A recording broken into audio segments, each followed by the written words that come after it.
অনেক মা ছেলের প্রশ্ন করে, আমি তোরে এত কষ্ট করে লালন পালন করলাম, আর বিয়ে করার পরে বউ তোর আপন হয়ে গেল। এরকম একটা কমন প্রশ্ন আছে না নাই?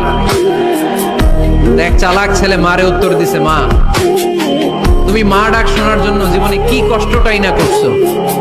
আমারে তুমি 10 মাস 10 দিন পেটে ধারণ করছো, এত বড় বস্তা, খাইতে পারতা না, টয়লেটে যাইতে পারতা না, খালি বমি করতে, ওষুধ খাইতা। 10 মাস পেটে ধারণ করলা, 2 বছর দুধ খাওয়াইলা, আমার পেশাব পায়খানা পরিষ্কার করলা। এরপর 2 বছর বয়সে 3 বছর বয়সে আমার মুখে বোল ফুটলো, তখন আমি তোমারে ডাকতে শুরু করলাম মা মা। এই মা ডাক শোনার জন্য তুমি এত কষ্ট করলা, আর পরের বাড়ির মাইয়া বাড়িতে আইসাই তোমারে ডাকা শুরু করছে মা মা। তো যেই লোক তোমারে মা ডাকে তারে আমি ভালোবাসবো না কেন মা? ঠিক কিনা? আমার মুখের মা ডাক শোনার জন্য তুমি এত কষ্ট করলা, কি কষ্ট। আর পরের বাড়ির চিনি না জানি না এক মেয়ে এসেই তোমার ডাকা শুরু করছে মা মা। তো যে আমার মারে মা ডাকে তার স্থান তো আমার হৃদয়ে, ঠিক কিনা? প্রথমে শাশুড়ি আম্মারা শোনেন, মহিলা প্যান্ডেলের শাশুড়িরা, ছেলের বউয়ের উপর রাগ করেন না। আপনার অনেক অভিজ্ঞতা আছে, বৌমার কোনো অভিজ্ঞতা আছে? নতুন এক্সপেরিয়েন্স নাই। বৌমাকে একটু সময় দেন, একটু গুছায় নিতে দেন, পারবে। রান্না ভালো হয় না, পারবে।